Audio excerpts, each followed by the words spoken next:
13절까지 말씀, 우리 지난 시간과 본문이 똑같습니다.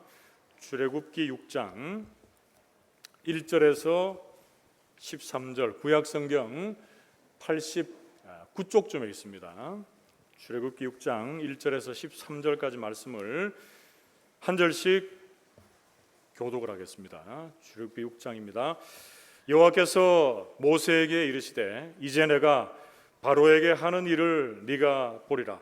강한 손으로 말미암아 바로가 그들을 보내리라. 강한 손으로 말미암아 바로가 그들을 그의 땅에서 쫓아내리라. 하나님이 모세에게 말씀하여 이르시되 나는 여호와이니라.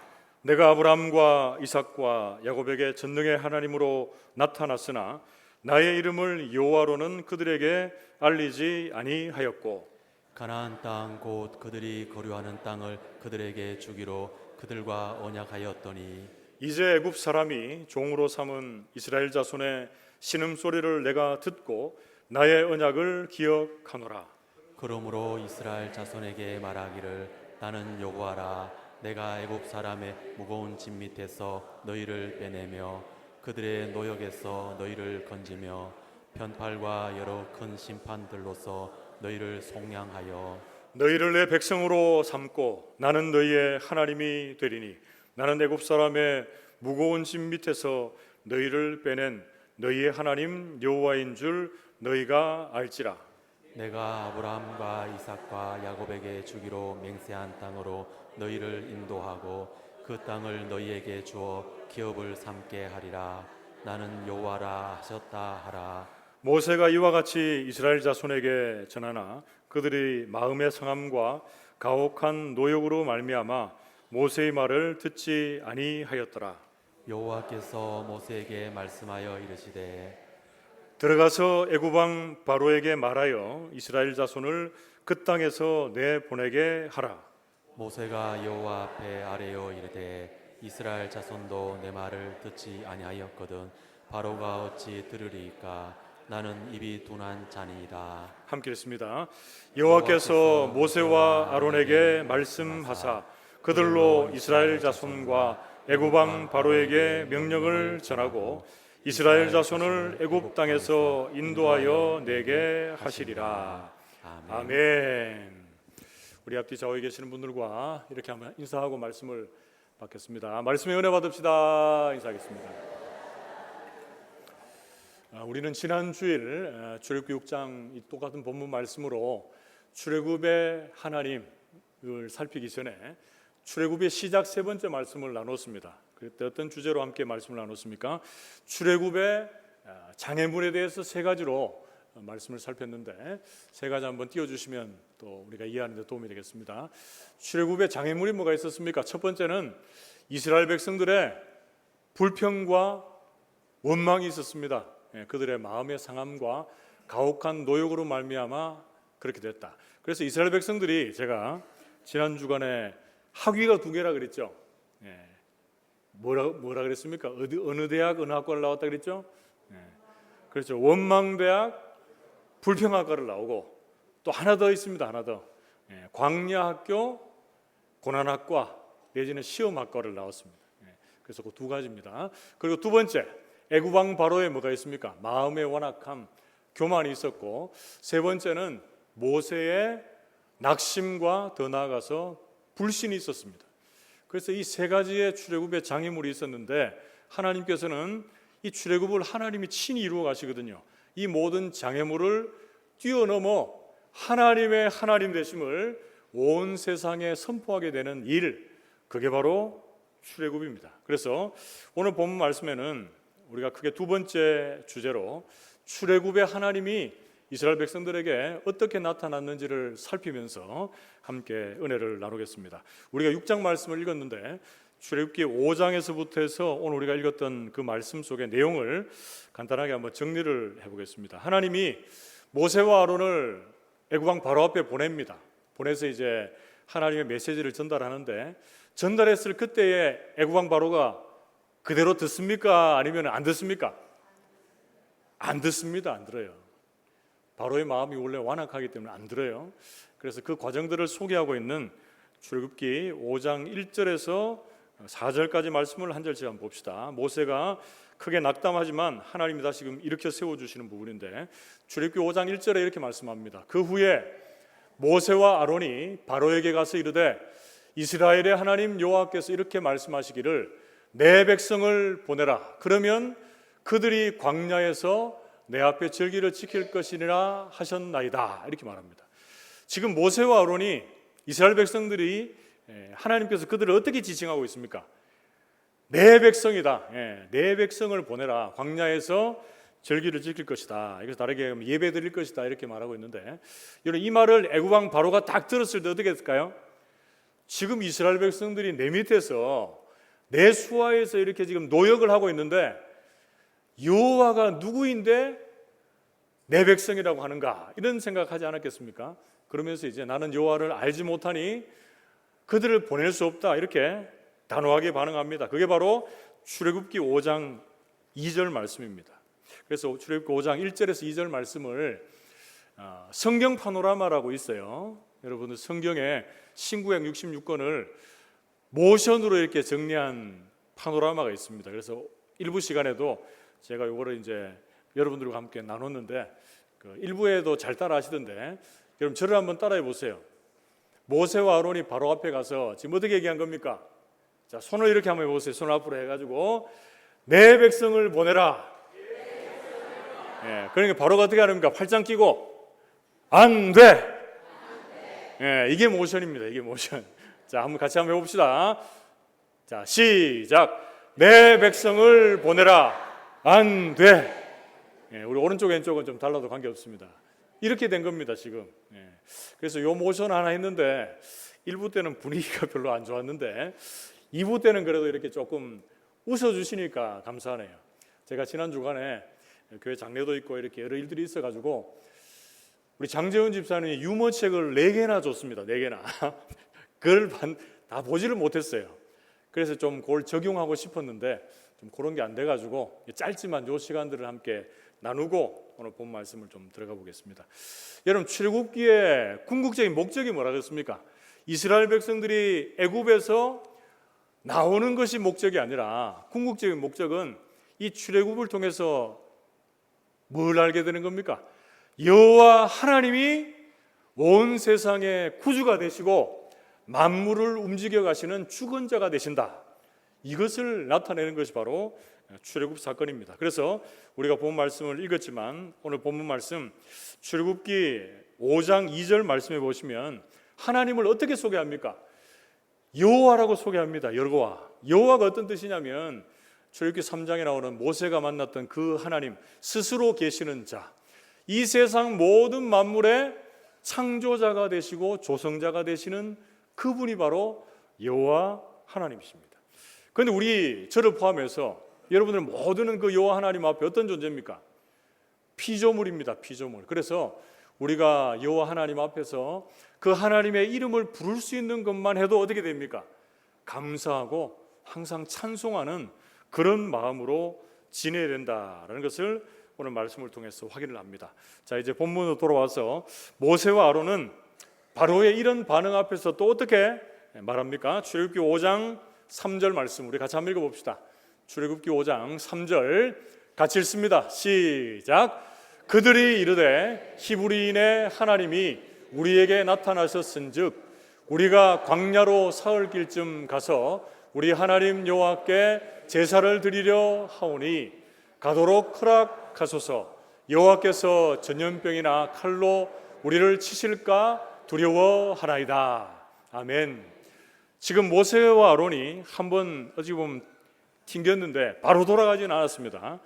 다시금 지금 바로 앞에 가서 자신들이 믿고 따르는 하나님을 앞에 2절에는 이제 히브리 여호와 하나님이라 그랬고 3절에는 어떻게 표현하고 있습니까? 히브리인의 하나님이다. 히브리인의 하나님. 여러분, 히브리인의 하나님이라고 하는 것은 무엇을 의미합니까? 이게 좋은 의미인 것 같습니까? 아니면 좀 나쁜 의미인 것 같습니까? 잘 모르겠습니까? 히브리라고 하는 뜻은 강을 건너온 자다, 이런 의미가 있습니다. 그래서 하나님께서 아브라함 가족을 부르셨을 때에 갈대아 우르에서 떠나서 유브라테스 강을 건너서 약속의 땅으로 이제 온 민족을 지칭하고 있습니다. 그래서 이 민족은 어떤 구체적인 땅이나 어떤 나라의 권력이 없이 정치 없이 떠도는 민족을 의미하고 있습니다. 그래서 모세가 지금 자신이 믿고 있는 하나님을 히브리인의 하나님이다 이렇게 얘기하니까 애굽왕 바로는 뭡니까? 더 무시하고 조롱하면서 이스라엘 백성들을 보낼 수 없다 이렇게 얘기하면서 4절 말씀, 출애굽기 5장 4절 말씀에 보면 너희들은 가서 너희들이 할 일이나 하라라고 하면서 오늘 본문 출애굽기 5장은 우리에게 소개를 해주고 있습니다. 그러면서 오늘 본문이 이제 출애굽기 6장 말씀이 이어지는데 우리가 지난 주간에 살폈듯이 모세와 아론이 바로 앞에 간 이후에 이스라엘 백성들의 상태는 어떻게 됩니까? 그렇죠. 집도 주지 않고 똑같은 벽돌을 만들려고 하는 일 때문에 더 그 노동의 강도가 심해집니다. 그래서 그들이 힘들어하고 있는 그때에 출애굽기 6장 말씀이 시작이 되는데 오늘 출애굽기 6장 말씀에서 출애굽의 하나님이 어떻게 역사하고 계시는지 한 세 가지로 살피면서 은혜를 나누겠습니다. 그 첫 번째, 오늘 우리가 살펴보게 되는 출애굽의 하나님은 어떤 하나님이십니까? 첫 번째는 같이 한번 따라해 봅시다. 구원의 하나님. 그렇습니다. 이스라엘 백성들을 구원하시는 하나님이 됩니다. 그래서 출애굽기 1장에서부터 18장까지의 주제가 바로 이 구원의 하나님이 되는데요. 6장 1절 말씀을 봅시다. 출애굽기 6장 1절 말씀을 보시면 여호와께서 모세에게 이르시되 이제 내가 바로에게 하는 일을 네가 보리라. 강한 손으로 말미암아 바로가 그들을 보내리라. 강한 손으로 말미암아 바로가 그들을 그의 땅에서 쫓아내리라. 이렇게 말씀하고 있습니다. 여러분 여기서 강조되고 있는 게 지금 뭔가 같습니까?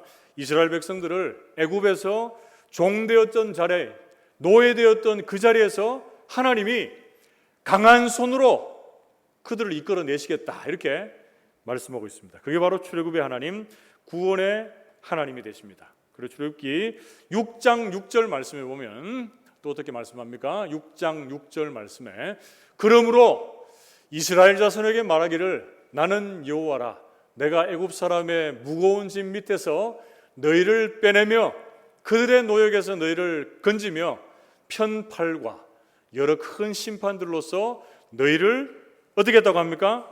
속량했다.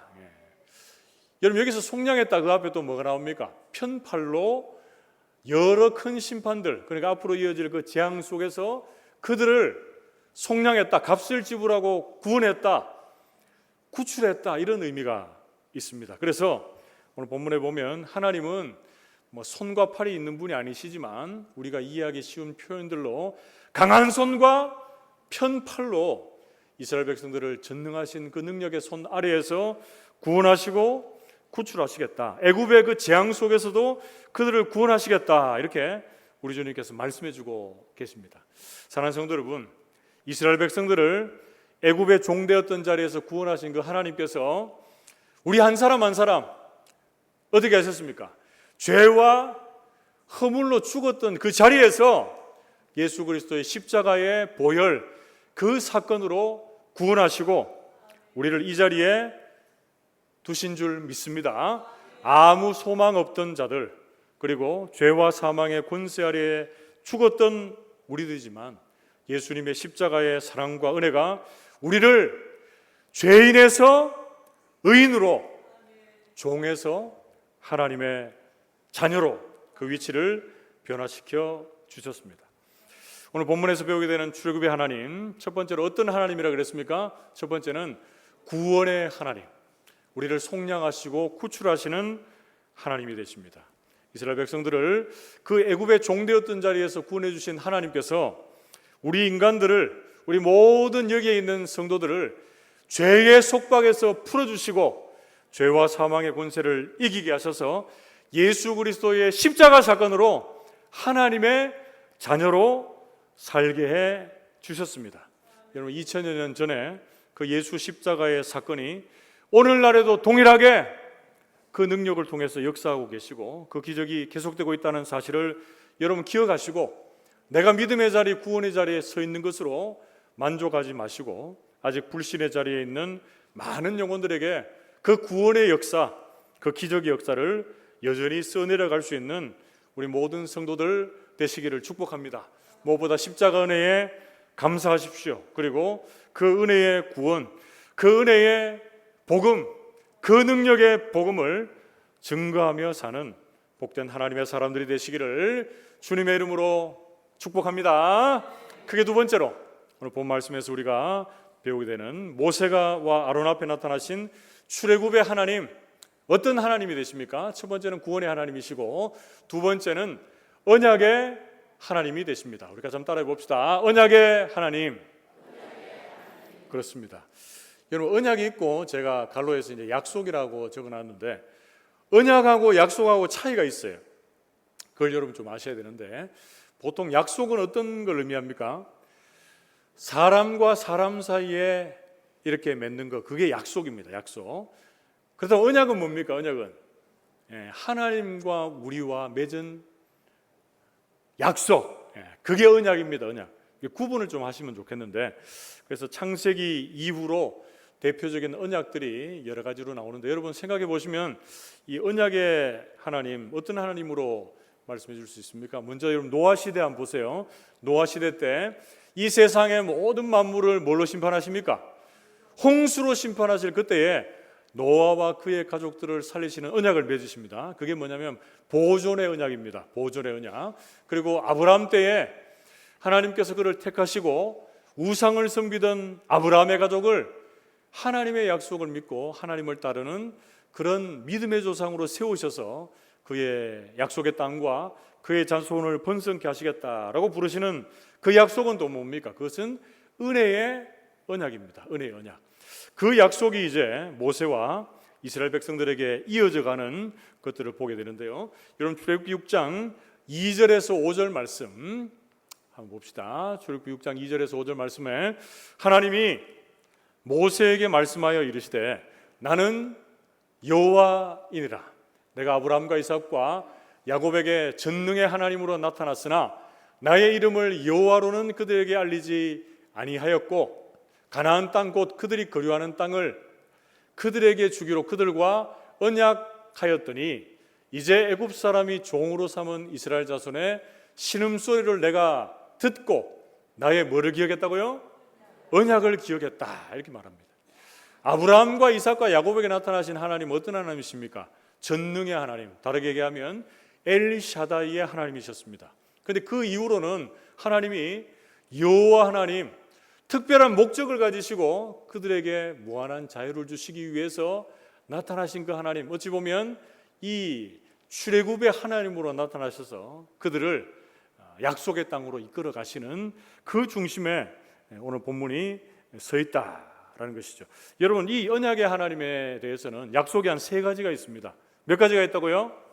세 가지가 있어요. 그 첫 번째는 뭡니까? 하나님이 땅을 약속하시고, 그리고 두 번째는 자손을 약속하시고, 세 번째는 왕, 그러니까 주권을 약속하십니다. 그런데 여기 언약의 하나님 두 번째 단락에서는 강조하고 있는 게 뭐냐면 땅에 대한 약속을 강조하고 있다라는 걸 여러분 기억하십시오. 그래서 이 언약의 핵심에 대한 내용이 출애굽기 6장 7절 말씀에 나오는데 같이 한번 읽어봅시다. 출애굽기 6장 7절 같이 읽습니다. 시작. 너희를 내 백성으로 삼고 나는 너희의 하나님이 되리니 나는 애굽 사람의 무거운 짐 밑에서 너희를 빼낸 너희의 하나님 여호와인 줄 너희가 알지라. 아멘. 요 그대로 좀 띄워주시면 좋겠는데, 여러분 언약의 핵심이 있습니다. 핵심. 언약의 핵심은 뭐냐면 하나님이 우리의 아버지, 우리의 하나님이 되시고 우리는 뭐가 됩니까? 하나님의 백성이 되고 자녀가 되고, 이게 언약의 핵심입니다. 핵심이 요 그대로 나와 있는데, 바로는 여호와 하나님이 그들에게 계시하시고 말씀했지만 바로는 어떻게 했어요? 여호와 하나님을 알지 못한다 이렇게 얘기했지만 하나님은 이스라엘 백성에게는 하나님 여호와인 줄을 어떻게 했다고 합니까? 알 수 있도록 계시해 주셨다라고 성경은 말씀해 주고 있습니다. 여러분, 이 언약의 하나님에 대해서 좀 더 구체적으로 알고 싶으시고 또 알기를 원하면 우리가 어디로 가야 됩니까? 창세기에 아브라함 파트를 가서 이 언약에 대해서 좀 더 구체적으로 살펴볼 필요가 있는데 오늘 시간이 많지 않기 때문에 간단하게 하나님의 언약을 한번 살펴봅시다. 먼저 하나님은 창세기 12장에 가보시면 아브라함의 가족을 부르십니다.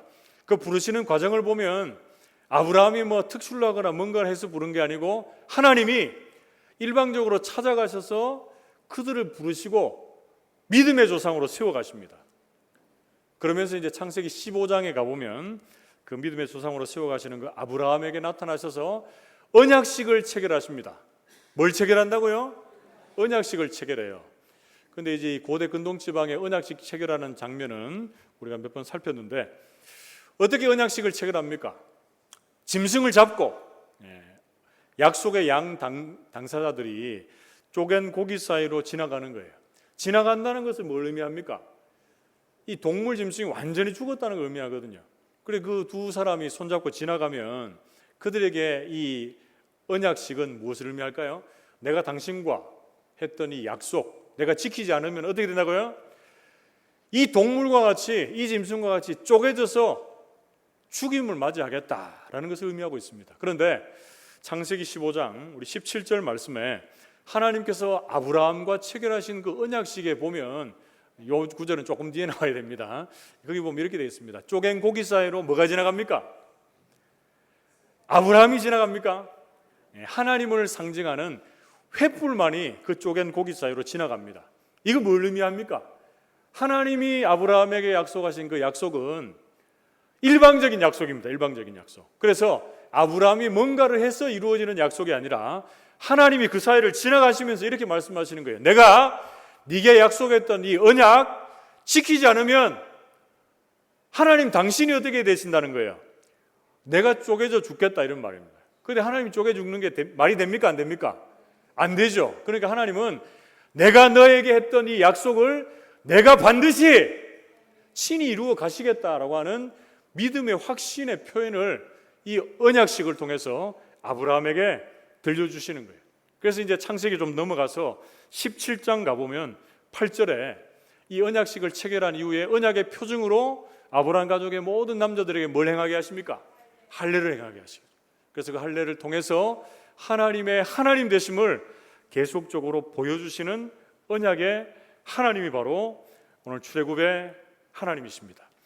여러분, 언약의 하나님은 우리가 사람과 사람과 맺는 이 약속과 다릅니다. 그래서 우리가 뭔가를 막 해서 하나님 우리에게 주시는 그 이전에 주님 우리에게 먼저 찾아오셔서 언약을 이루어 가시는 일방적인 부분들이 있다라는 것 여러분 기억할 수 있기를 축복합니다. 그래서 오늘날 우리 성도들이 하나님께서 아브라함에게 약속하시고 또 그 후손들에게 약속하셔서 하나님의 언약을 친히 이루어가는 것들을 보면서 오늘날 우리에게 어떻게 적용할 수 있겠습니까? 하나님이 친히 우리에게 여러 가지의 언약의 표징들을 주시고 말씀하시는 부분들이 우리의 삶에 나타나고 있는 부분들을 한번 돌아보십시오. 하나님은 말씀을 통해서 그 약속을 친히 이루어 가시고 그리고 하나님께서 우리의 삶에 역사하시는 여러 가지의 삶의 흔적들을 통해서 하나님이 친히 우리와 약속하시는 그 언약을 친히 이루어 가시는 것들을 보게 됩니다.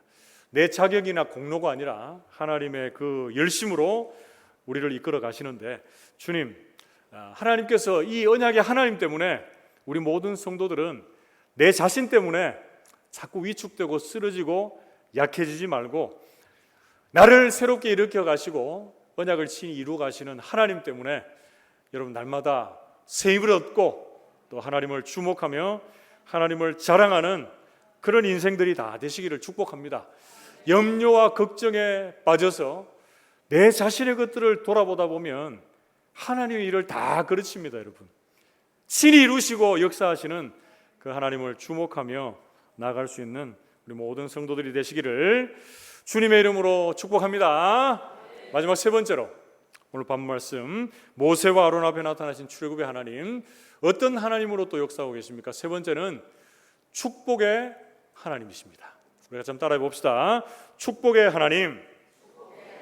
그렇습니다. 이스라엘 백성들에게 복을 주시고 기업을 주시는 하나님으로 나타나고 계십니다. 여러분 여기서 축복이라고 하는 단어를 제가 썼는데 엄밀하게 얘기하면 축복이라는 단어는 조금 잘못된 단어일 수 있습니다. 왜 그렇습니까? 이 축복은 복을 뭐 하는 거죠? 그렇죠. 복을 빌어주는 건데 하나님이 복의 근원이 되시는데 어디서 복을 빌어줍니까? 그죠? 그렇죠. 그래서 하나님이 축복하신다라는 것보다는 엄밀하게 말하면 복을 주신다, 이게 맞아요. 그리고 우리가 이제 화요일 날 뭐랍니까? 중보기도 모임을 하고 있죠. 그런데 중보기도도 이게 조금 언어로는 잘못된 표현이 있습니다. 왜 그렇습니까? 하나님과 우리 사이에 유일한 중보자는 누구밖에 없습니까?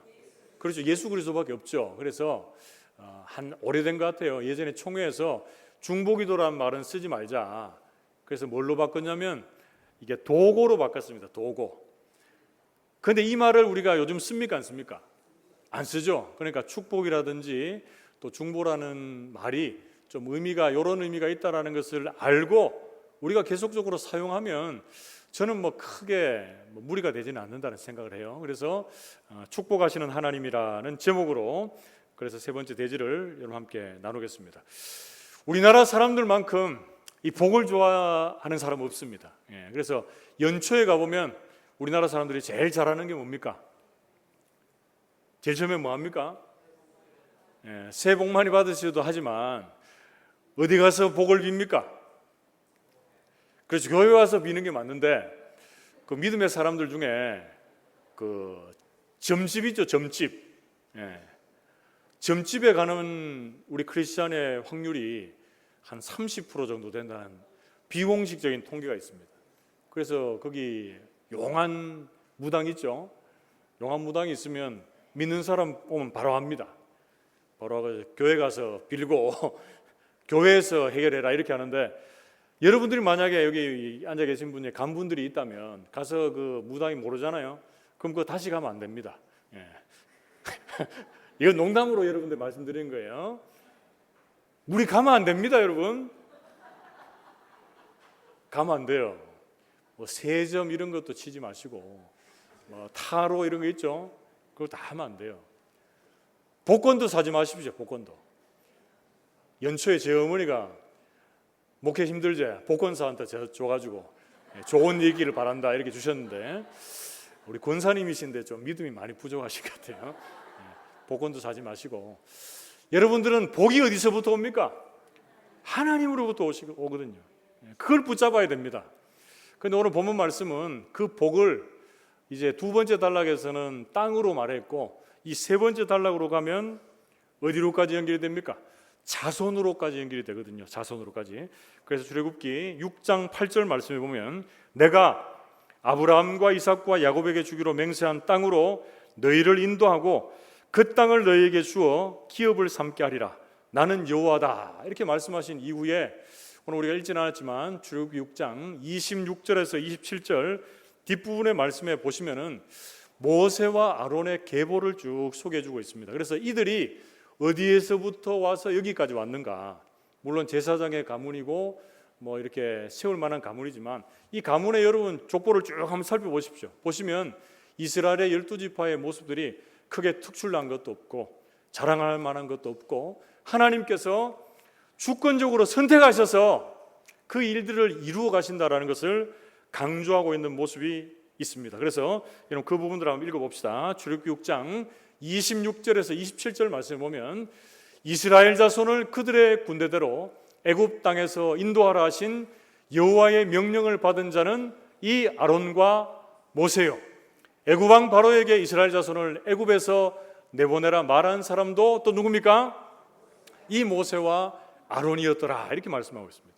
그래서 하나님이 모세와 아론을 부르셔서 자신들의 말을 증거하러 가신 것이 아니고 하나님의 말씀, 하나님의 명령을 증거하라 하셨고 또 그들을 통해서 계속적으로 믿음의 계보가 이어져 가는 것을 우리는 말씀 속에서 확인합니다. 여러분 제가 우리 여기 유족들이 앉아 계셔서 하는 말이 아니고 여러분들 우리의 믿음의 이 계보는 여기서 끝나면 안 되고 어떻게 됩니까? 계속적으로 이어져 가야 됩니다. 그래서 지난 주간에 우리 이성남 권사님 소천하셨는데 여러분 연역에 보면 연역이 나중에 한번 살펴보세요. 우리가 1907년도에 이경화 씨가 있어요. 이경화 집사님 말고 이경화 씨가 누구냐면 이성남 권사님 외할머니입니다. 외할머니.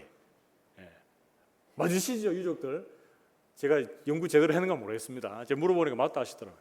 그분이 개성학교에 가서 자녀들 양육하기 위해서 갔다가 복음을 듣고 와서 이제 흥금해가지고 이제 초가삼간 교회를 시작한 교회가 바로 우리 다산교회입니다. 다산교회.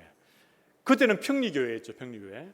그래서 지금은 그 후손들이 이렇게 믿음 안에 있는 모습 보니까 제가 또 감사했고, 또 우리 김감미 집사님 가정도 거기에 이제 오빠분이 장로님이신데 그 권사님이 복음의 씨앗을 이렇게 시작하셔가지고 지금은 예상치 못하게, 물론 아직 안 믿는 분도 있지만 온 가족들이 이렇게 신앙 안에서 믿음 안에서 있는 모습 보면서 제가 감사했습니다, 여러분. 그래서 여러분들도 하나님께서 우리에게 복을 주시는데 복 중에 가장 큰 복은 뭡니까? 구원의 복이고, 구원의 복을 누리고 있는 이 하나님의 사람들이 이 복을 자손만대에 증거하는 것, 그래서 신앙의 명문 가문으로 세워가는 것, 그것이 하나님께서 우리에게 약속하신 복 중에 복이 되는 줄로 믿습니다. 그래서 창세기 12장 2절에서 3절 말씀은 이렇게 우리에게 권면합니다. 내가 너로 큰 민족을 이루고 내게 복을 주어 내 이름을 창대하게 하리니 너는 복이 될지라. 우리 3절 말씀 같이 한번 읽어보겠습니다. 시작. 너를 축복하는 자에게는 내가 복을 내리고 너를 저주하는 자에게는 내가 저주하리니 땅의 모든 족속이 너로 말미암아 복을 얻을 것이라 하신지라. 아멘. 하나님께서 아브라함의 가족을 부르시고 아브라함과 다윗의 후손으로 오시는 예수 그리스도를 통해서 그를 믿는 모든 사람들이 천하만민의 백성들이 복을 누릴 것이다, 이렇게 말씀해 주고 있습니다. 이방인인 우리, 그리고 아직도 이방인의 자리에 있는 사람들에게 우리가 먼저 믿고 복을 누리고 있는 이 구원, 이 하나님의 자녀로서의 이 복을 우리 모든 성도들이 유통하고 또 흘려보내어서 이 축복의 하나님을 오늘 이 시간에도 날마다 증거하여서 우리 교회에 속한 모든 하나님의 백성들이 신앙의 명문 가문으로 든든히 세워져 갈 수 있게 되기를 주님의 이름으로 축복합니다. 말씀을 맺겠습니다. 여러분, 오늘 본 말씀에서 깨닫게 되는 출애굽의 하나님, 어떤 하나님이십니까? 한 세 가지로 정리했는데, 첫 번째는 구원의 하나님이십니다. 이스라엘 백성들을 출애굽하신 하나님께서 죄와 허물로 죽었던 우리를 예수님의 십자가의 보혈로 구원해 주셨습니다. 그리고 두 번째, 출애굽의 하나님은 언약의 하나님이 되십니다. 일방적으로 찾아와 주셔서 말씀하시고 그 약속하신 것을 친히 이루어 가시는 언약의 하나님이십니다.